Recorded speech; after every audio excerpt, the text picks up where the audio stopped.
Hello viewers, नमस्कार। आप सभी का स्वागत है path finders bye Unacademy IAS के यूट्यूब चैनल पर। तो आप सभी को पता है फ्रेंड्स कि इस समय भारत के डिफेंस हिस्ट्री का जो सबसे बड़ा अचीवमेंट होने जा रहा है, which is going to be India's own indigenous fifth generation fighter jet, जिसको already last year officially launch कर दिया गया है।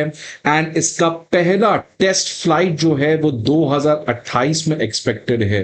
तो फ्रेंड्स, अभी इसको बनने में तो काफी ज्यादा समय लगेगा, लेकिन इस बार भारत सरकार जो है वो अपने टारगेट को डिसाइड भी की है और इस टारगेट की तरफ काफी प्रोग्रेसिवली बढ़ते हुए भी नजर आ रही है फ्रेंड्स। बिकॉज भारत में कई सारे हमने टारगेट्स तो रखे हैं, लेकिन उन टारगेट्स को हम लोग फुलफिल नहीं कर पाते हैं।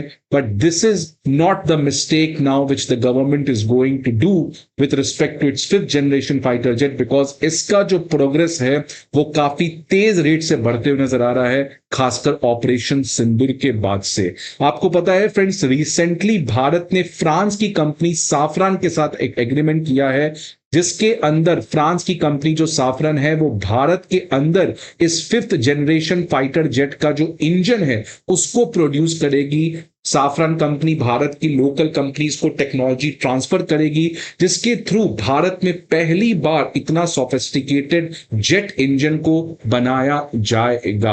अब फ्रेंड्स, इसी कॉन्टेक्स्ट में आज एक और डेवलपमेंट आया है कि एलएनटी, जिसको आज तक हम लोग केवल कंस्ट्रक्शन कंपनी के तौर पर जानते थे, लेकिन अब एक बहुत बड़ी डिफेंस कंपनी बनते हुए नजर आ रही है। और एलएनटी ने एक स्ट्रेटेजिक पार्टनरशिप साइन किया है विद भारत की public sector company BEL, so that ये दोनों मिलकर आने वाले समय में fifth generation fighter aircraft programme को सक्सेसफुल बना पाए। तो फ्रेंड्स, ये एक बहुत ही इंपॉर्टेंट पार्टनरशिप है, जहां पे एलएनटी और बेल दोनों अपने स्ट्रेंथ को कंबाइन करके जो फिफ्थ जनरेशन फाइटर जेट का प्रोग्राम है उसको काफी ज्यादा ये लोग फोर्स मल्टीप्लाई करने का काम करेंगे। तो ये जो कोलैबोरेशन है फ्रेंड्स, इसमें एलएनटी का जो कैपेबिलिटी है in strategic defence and aerospace platforms, because L and T ने लाइट कॉम्बैट एयरक्राफ्ट तेजस में भी बहुत सारे ऐसे इंपॉर्टेंट स्ट्रेटेजिक इक्विपमेंट्स को बनाकर सप्लाई किया था। तो ये जो स्ट्रेंथ है एलएनटी का, इसको कोलैबोरेट किया जाएगा with the strength of BEL, जो डिफेंस इलेक्ट्रॉनिक्स एंड सिस्टम में काफी बड़ी प्लेयर है। और इन दोनों मिलकर आने वाले समय में जो आमका प्रोग्राम में जो बेसिक रिक्वायरमेंट्स हैं गुड्स के, इनको ये लोग कलेक्टिवली प्रोड्यूस करने का काम करेंगे। तो फ्रेंड्स, ये जो एलएनटी की तरफ से अनाउंसमेंट आया है, ये अभी रिसेंटली एक और बड़ा अनाउंसमेंट आया था। आपको पता है फ्रेंड्स, इस साल जब भारत का पहला AI enable light tank Zorawar, जिसको एलएनटी ने डीआरडीओ के साथ मिलकर सक्सेसफुली बनाया था, अब एलएनटी का ये उससे भी बड़ा अनाउंसमेंट यहां पर होते हुए नजर आ रहा है। तो फ्रेंड्स, एक बात तो क्लियर है कि इस आमका प्रोग्राम में भारत जो है वो कंप्लीटली डीआरडीओ, एचएएल या किसी भी बेल भारत के सरकारी कंपनीज पे ही डिपेंड नहीं रहेगा, रादर प्राइवेट सेक्टर को भी इंक्लूड करने जा रहा है फ्रेंड्स। बिकॉज रिसेंटली आपने देखा कि इंडियन एयरफोर्स के चीफ का कहना था कि एचएएल जो है उसमें इतनी ज्यादा सप्लाई साइड इशू आ रही है, जिसकी वजह से तेजस का जो प्रोडक्शन है उसमें काफी डिले होते हुए नजर आ रहा है। लेकिन इस बार फ्रेंड्स, भारत जो अपने डिफेंस सेक्टर को अब प्राइवेटाइजेशन की तरफ बढ़ा रही है, the way America has done, ये काफी ज्यादा ईज ऑफ डूइंग बिजनेस को बढ़ावा देने का काम करेगा फ्रेंड्स। एक तरफ एलएनटी और बेल अपना बिड आमका प्रोग्राम के लिए गवर्नमेंट को अप्लाई कर दिए हैं, तो दूसरी तरफ एचएएल जो है उसने भी 28 ऐसे छोटे छोटे प्राइवेट फर्म्स के साथ टाई अप किया है और इन्होंने भी अपना बिड भारत सरकार को थोप दिया है कि कैसे ये भी मिलकर आने वाले समय में fifth generation stealth fighter jet को बनाने का काम करेंगे। तो फ्रेंड्स, प्राइवेटाइजेशन एक बहुत इंपॉर्टेंट रोल यहां पर दिखते नजर आ रहा है, जहां पर भारत की सरकारी कंपनीज बेल और एचएएल जो है वो उनके कैपेसिटी को यूज करते हुए नजर आ रही है।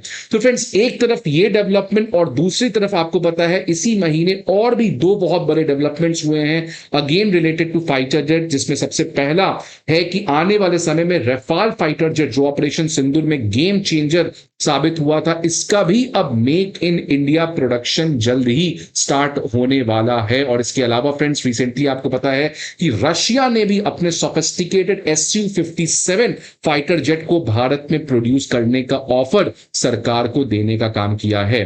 तो फ्रेंड्स, जिस तरीके से हमारे फाइटर जेट में रैपिड डेवलपमेंट देखने को मिल रहा है, this clearly is the India's fighter jet moment. The moment has officially arrive in India, और आने वाले समय में अब आप इसमें एक एक्सपोनेंशियल ग्रोथ देख सकते हैं। तो फ्रेंड्स, इन्हीं तमाम चीजों को आज इस सेशन में हम लोग डिस्कस करने का काम करेंगे। बट आगे बढ़ने के पहले फ्रेंड्स, एक इंपॉर्टेंट इंफॉर्मेशन आप सभी के लिए कि अनअकैडमी आईएएस जो है वो free prelims mock test, previous year questions, current affair magazines, ये सभी चीजों के जो पीडीएफ है वो अब आपके सामने लेकर आया फ्रेंड्स। ये सारे पीडीएफ आपको हमारे दिए गए वीडियो के डिस्क्रिप्शन बॉक्स में प्रोवाइड किया जाएगा। इसके अलावा फ्रेंड्स, अगर आपको किसी भी तरीके की इंफॉर्मेशन चाहिए, आप हमारे किसी भी ऑफलाइन सेंटर पर कॉल कर सकते हैं, हमारे विजिट कर सकते हैं प्रयागराज, करोल बाग, मुखर्जी नगर और पटना, जहां पे आपको हमारे एजुकेटर्स और मेंटोर्स के साथ 1-to-1 गाइडेंशिप एंड मेंटोरशिप भी प्रोवाइड किया जाएगा। अब फ्रेंड्स, ये जो डेवलपमेंट आ रहा है ये उस समय आ रहा है जब रिसेंटली आपने देखा कि भारत की डिफेंस ने एक और ऐतिहासिक मोमेंट अचीव किया, जहां पर भारत की पहली डिफेंस कंपनी एब्रॉड में अपने ऑपरेशंस को स्टार्ट करने जा रही है, जिसको एक हिस्टोरिक मोमेंट कहा गया। राजनाथ सिंह जी ने फ्रेंड्स, आपको पता है, रिसेंटली मोरक्को में टाटा ग्रुप का कम्बैट व्हीकल प्लांट का इनॉग्रेशन किया, जहां पर ये व्हील्ड आर्मर्ड प्लेटफॉर्म को बनाया जाएगा by the Tata group for the royal arm forces of Morocco. तो फ्रेंड्स, ये भारत के लिए एक बहुत ही ऐतिहासिक मोमेंट है, बिकॉज पहली बार भारत किसी और देश में जाकर वहां पे डिफेंस इंफ्रास्ट्रक्चर को बनाने का काम करेगा। तो फ्रेंड्स, बैक टू बैक जिस तरीके से प्राइवेटाइजेशन आप देखने को मिल रहा है, इनफैक्ट जस्ट इसी महीने एक और बड़ी डेवलपमेंट आई थी कि पारस डिफेंस जो है वो इंडियन आर्मी से पहला ऑर्डर लेने जा रहा है, भारत का पहला made in India portable drone jammers के लिए। तो फ्रेंड्स, इसी प्राइवेटाइजेशन का आज नतीजा है कि आप देखिए 2013-14 में जो हमारा डिफेंस एक्सपोर्ट था, which was as small as 686 crore, now it has witnessed a 34 times exponential leap to a 24,000 crore defense export in the financial year 2025। और जिस तरीके से हम लोग बढ़ रहे हैं, तो 2029 तक ये टारगेट 50,000 करोड़ है, एंड 2047 तक we are going to become the world's largest defence exporter. तो फ्रेंड्स, एक बात तो क्लियर है दैट अगर भारत कुछ भी चीज चाहे तो भारत उन सभी चीजों को कर सकता है। It's not that we can not do, it's just that we were not allowed to do, because सरकार की जो पॉलिसीज थी वो हमेशा से रिस्ट्रिक्टिव थी, रेगुलेटरी बॉटलनेक्स थे। लेकिन जिस तरीके से अब सरकार ईज ऑफ डूइंग करनी है, ईज ऑफ डूइंग बिजनेस कर रही है, प्राइवेट सेक्टर को एक सपोर्टिव इंफ्रास्ट्रक्चर पर प्रोवाइड कर रही है, जिसका आज नतीजा है फ्रेंड्स कि भारत का इस साल सेमीकंडक्टर आने जा रहा है, भारत डिफेंस सेक्टर में एक हिस्टोरिक लीप ले रहा है, और भारत तमाम तरीके के, फॉर एग्जांपल इलेक्ट्रॉनिक सेक्टर में आज एक बहुत बड़ा रोल निभाते हुए नजर आ रहा है। अब फ्रेंड्स, एक और चीज मैं आपको बता दूं कि आने वाले समय में डिफेंस सेक्टर में एक और प्रोग्रेसिव डेवलपमेंट देखने को मिल सकता है। सबकी निगाहें इंडिया और यूएस के बीच में। फ्रेंड्स, इंडिया यूएस के बीच में एक 10 साल का डिफेंस फ्रेमवर्क होने जा रहा था, जिसमें एक बात बहुत इंपॉर्टेंट था कि यूएस जो है वो आने वाले समय में टेक्नोलॉजी ट्रांसफर भारत की कंपनीज को करेगी। ये डिफेंस फ्रेमवर्क साइन होने वाला था, लेकिन ट्रंप क्या जो इंडिया के साथ इशू चल रहा है उसकी वजह से इसमें थोड़ा सा डीले देखने को मिला है, बट आपको पता है वो डीले टेम्पररी है। एट द एंड यूएस के लिए सबसे इंपॉर्टेंट स्ट्रेटेजिक पार्टनर भारत है, और यूएस हमेशा से भारत को प्रमोट करना इस समय चाहेगा, not because US loves India but because of the compulsion of US as it faces the challenge of the rising dragon. तो फ्रेंड्स, ये जैसे ही डिफेंस फ्रेमवर्क होता है तो आप ये जो हमारा डिफेंस सेक्टर है, बिकॉज तब क्या होगा, एचएएल जो है वो यूएस की डिफेंस कंपनीज के साथ भी टाई अप करेगी, और फिर हमारा जो डिफेंस सेक्टर में रिवॉल्यूशन आ रहा है इसको और ज्यादा ऊर्जा मिलने को काम करेगा। तो फ्रेंड्स, ये जो डेवलपमेंट है ये काफी ज्यादा इंपॉर्टेंट है, बिकॉज ऑपरेशन सिंदूर से एक बात तो समझ में आ चुका था कि आज भारत अलोन है। जिस तरीके का जियोपॉलिटिकल अनसर्टेनिटी है, केओस है, अगर भारत विकसित भारत बनने का सपना देख रहा है, ये सपना सब अधूरा रह जाएगा अगर भारत अपने डिफेंस में आत्मनिर्भर नहीं हो सकता है। बिकॉज आज जिस तरीके से Pakistan, China, Saudi Arabia, Turkey, ये बहुत सारे ऐसे कंट्रीज हैं और जो एक तरीके के म्यूचुअल डिफेंस पार्टनरशिप, डायरेक्ट या इनडायरेक्ट पार्टनरशिप एंटर कर रहे हैं, इससे भारत के लिए ऑब्वियसली फ्रेंड टेंशन बढ़ेगी।